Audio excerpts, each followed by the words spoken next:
Oras gihatod kaninyo sa EXL Magkabuhay. Buhay at makulay ang buhay sa EXL Magkabuhay. Mga mommy, aron himsog ug abtik si baby, hatagi kini og D3 syrup for kids pirmi. Muligon ang immune system ug malayo sa sakit. Uban sa saktong nutrisyon og D3 syrup for kids, mo healthy si baby. Sa D3 syrup, protektado si baby.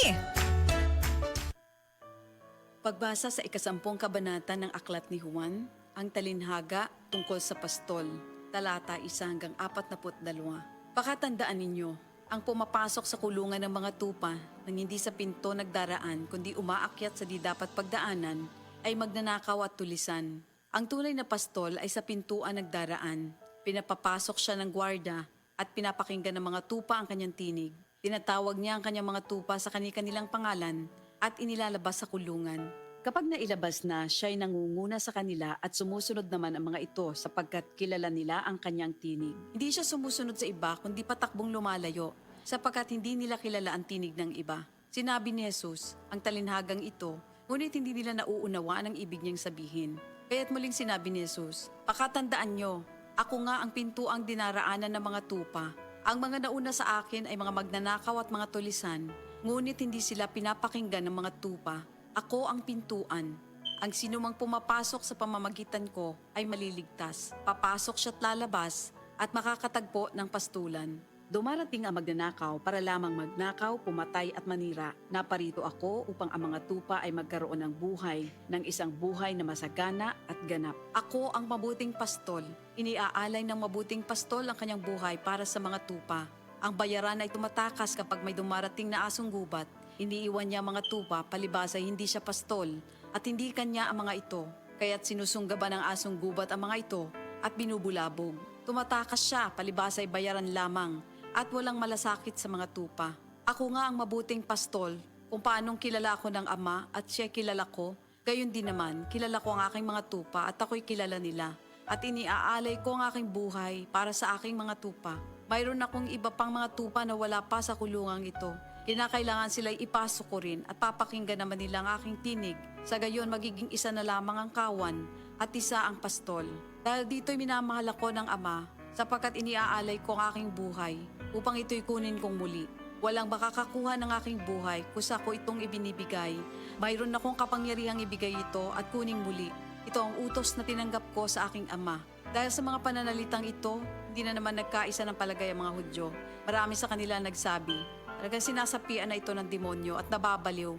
Bakit ba kayo nakikinig sa kanya? Sinabi naman ng iba, hindi nakakapagsalita ng gano'n ng isang sinasapian ng demonyo. Nakakapagpagaling ba ng bulag ang demonyo? Taglamig na noon at kasalukuyang ipinagdiriwang sa Jerusalem ang pista ng pagtatalaga ng templo.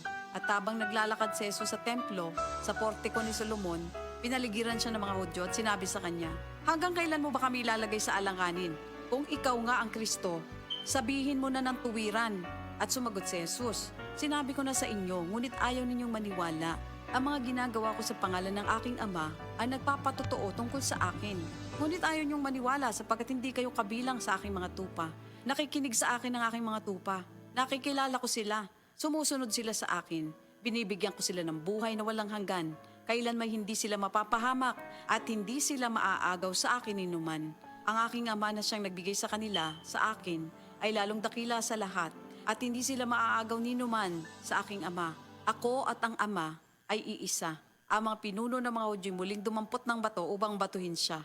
Kaya't sinabi sa kanila ni Jesus, marami akong mabubuting gawang ipinakita sa inyo mula sa Ama. Alin ba sa mga ito ang dahilan at ako'y inyong gustong batuhin? Sumagot ang mga pinuno ng mga Hudyo, hindi dahil sa mabubuting gawa kaya ka namin babatuhin, kundi dahil sa paglapastangan mo sa Diyos, sapagkat nagpapanggap kang Diyos, bagamat tao ka lamang. Tumugon si Jesus, di ba nasusulat sa inyong kautusan?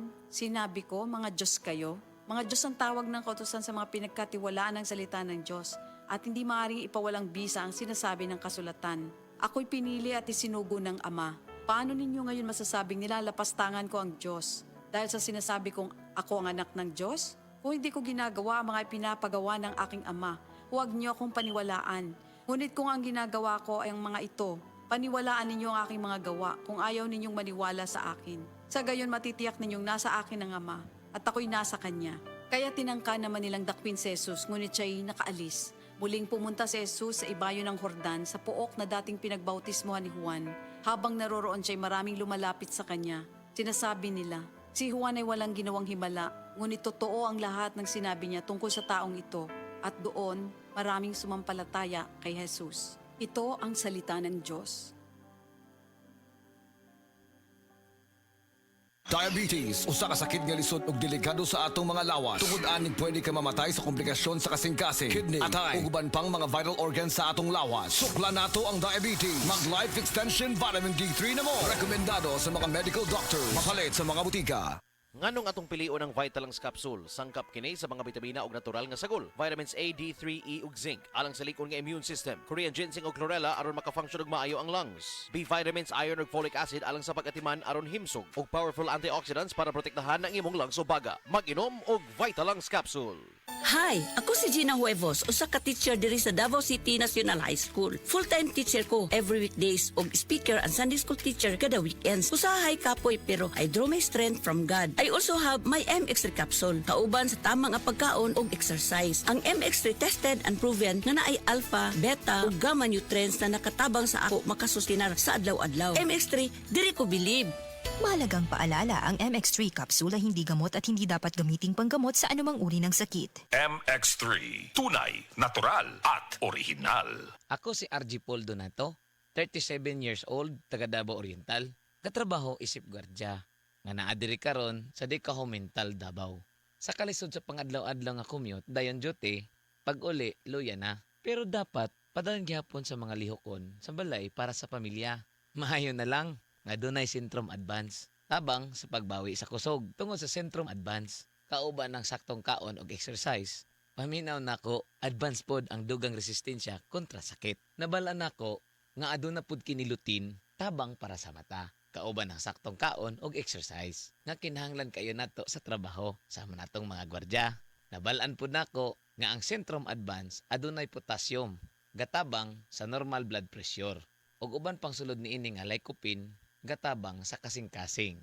Kauban ang saktong kaon og exercise. Maong gatumarjog ko og Centrum Advance kada adlaw. Pareho natong kinahanglan advance pod ang proteksyon sa tibuok lawas. Hiyang gyud ko sa Centrum Advance. Sulayin ninyo. Multivitamins and minerals is the generic name of Centrum Advance. If symptoms persist, consult your doctor.